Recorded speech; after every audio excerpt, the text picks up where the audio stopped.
a story of 14 minutes in the daily operation of a commercial airline. These are important minutes. They illustrate why busy people depend upon today's air transportation to help them keep up with the modern world.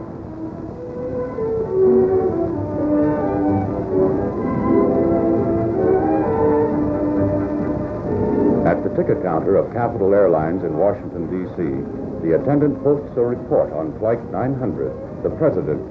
It will arrive on time.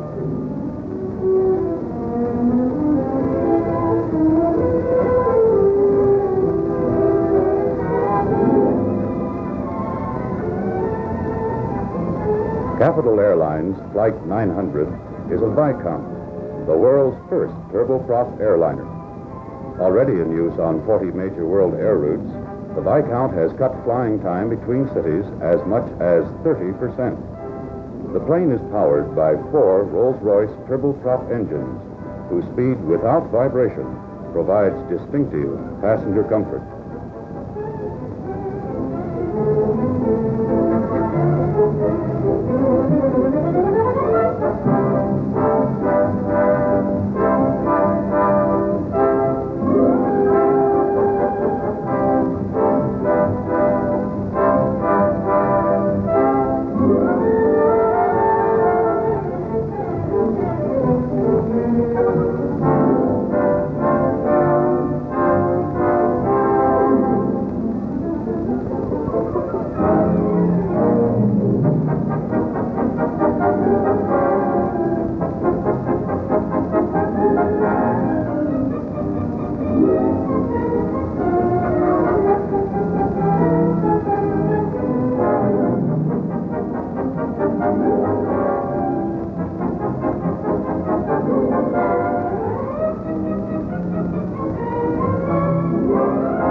Collins feature of the Viscount that is not evident to the passengers, a feature which helps Capital Airlines maintain its time-saving schedules. For much of the flight, the pilot has not been able to see the ground to make a visual contact. Even when the ground was visible, the pilot did not depend on locating prominent landmarks for navigation. For the precision navigation required by modern airlines, he uses radio. One Collins contribution to this modern method of navigation has been the approach horizon and the course indicator of the Collins integrated flight system. For cross-country navigation, the pilot tunes in a ground radio station like this, called an omni-range. Since he wishes to fly a course of due north or 0 degrees toward the omni-range, he sets the course indicator at this heading. When the pilot tunes in 0 degrees on the course indicator, he receives only one of the many course signals sent out by the omni-range station. The plane is now receiving only the radio course signal of 0 degrees.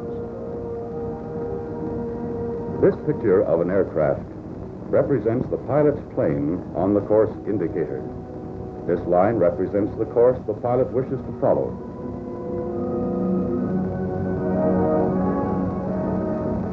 On the map, the dashed line corresponds to the course bar. This is a pictorial presentation of the Viscount flight. This picture of a miniature aircraft on his course indicator represents his plane. The direction of flight is always read on the compass rose ahead of the miniature aircraft. The plane is now heading 0 degrees or due north. Beneath the miniature aircraft, a course bar represents the path on the ground he wishes to follow. The pilot knows at once if he drifts to the right of his intended route. He turns and comes back to his original course.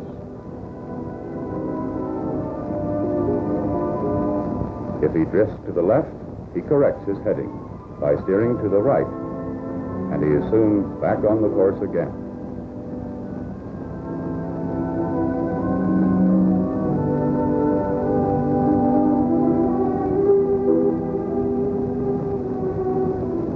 With the course indicator, the pilot knows his position at all times.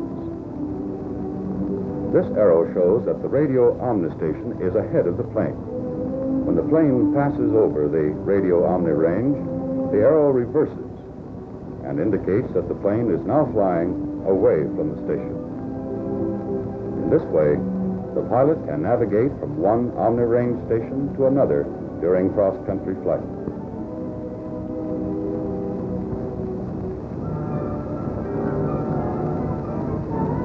The integrated flight system is a product of the research laboratories and manufacturing facilities of Collins Radio Company.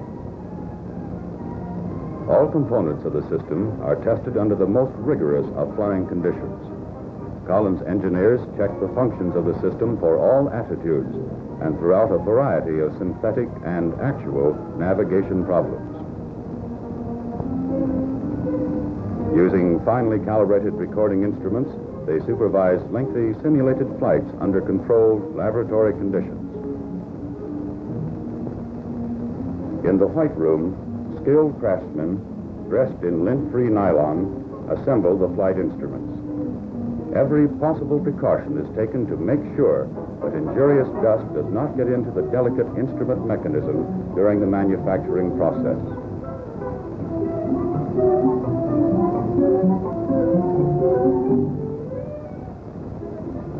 In the climate chamber, the instruments are subjected to temperatures from 30 degrees below zero to 130 degrees above. As the recording thermometer and barometer indicate, the system is tested at a simulated altitude of 40,000 feet. It is subjected to a relative humidity of 95% for several hours. The steering computer is being tested on the shake table at vibrations which are far in excess of those encountered in normal airborne service. The system must withstand continuous and demanding operation. During shipping, each component of the Collins flight system has its own special protective covering.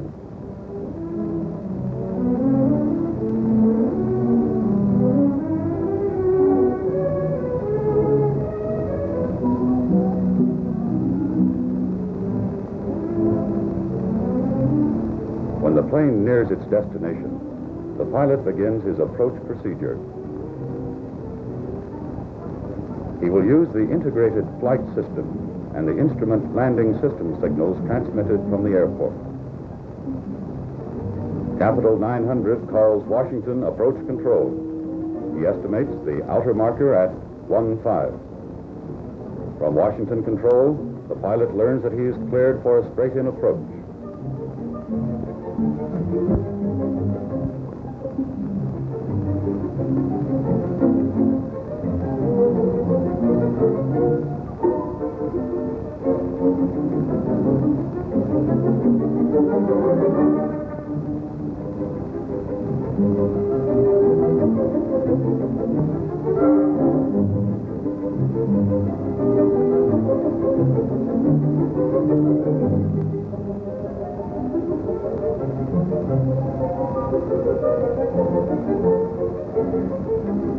From a position near the end of the runway, a narrow radio beam is transmitted out as if an extension of the runway. This beam is called the localizer. It will show the pilot that he is heading through the overcast in the proper direction toward the center line of the runway. This flat beam is called the glide slope. The plane will fly down it in the same manner an automobile follows a highway down a hill. When the plane flies over the outer marker and the inner marker, identification lights will flash on the instrument panel to give an indication of the distance from the runway. The pilot must locate the intersection of the glide slope and localizer beams and keep his aircraft on them as he descends through the overcast toward the runway. After passing over the last omni station, He tunes in the instrument landing system and uses the course indicator to align his plane on the localizer. As he approaches the localizer beam, he turns toward the runway. Now that he is on the localizer, which means that he is lined up with the runway, he uses the approach horizon for his final descent.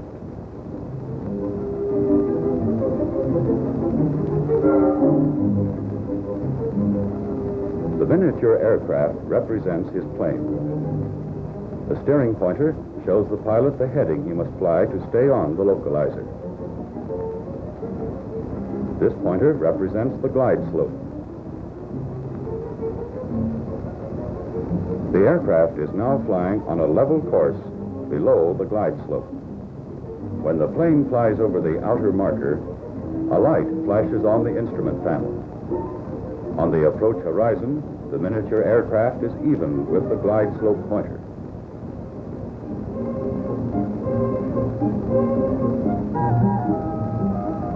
The localizer keeps the plane heading toward the runway.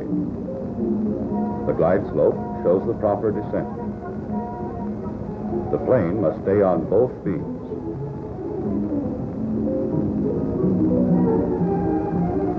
The miniature aircraft represents the airplane on the instrument panel.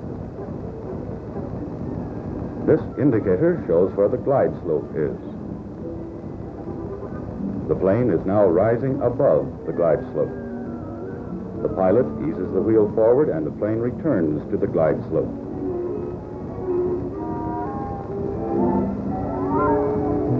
The steering pointer shows the pilot how much to bank his plane to intercept the localizer and follow it down to the runway. If the plane is to the right of the approach, the steering pointer will show the pilot how much to bank his plane to come back to the localizer and remain there. If crosswinds on final approach should try to drift him to the left, the steering pointer will again give the pilot correctly computed banking information to stay on the localizer. The pilot follows the glide slope and localizer down through the overcast. When the plane is over the inner marker, the indicator flashes, and the runway is straight ahead.